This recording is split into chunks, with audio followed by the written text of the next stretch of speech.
ఆపద్బాంధవులు అశ్వినీ దేవతలు. మానవులకు, మానవ సమాజానికి హితవు చేకూర్చే వారినే దేవతలు అంటారు.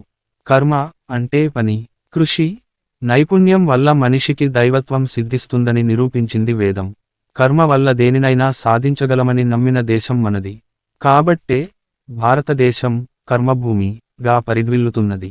కర్మ అనేది అదృష్టంపై కాక అకుంఠిత విశ్వాసంపైనే ఆధారపడి ఉంటుందని నిరూపించిన దేవతాద్వయం అశ్వినులు. అశ్వినీ దేవతల వర్ణన వేదంలో చాలా గొప్పగా ఉంటుంది. దేవతలు అంటేనే విశ్వాసం, సత్యం కనిపించనప్పుడు విశ్వాసమే మహత్తు అని తెలియపరిచిన వారే ఈ అశ్వినులు. ఇద్దరు అశ్వినీ దేవతలది విడదీయరాని అద్భుతమైన జంట. 50 సూక్తాలలో 400 సార్లు అశ్వినులను వేదం స్తుతించింది.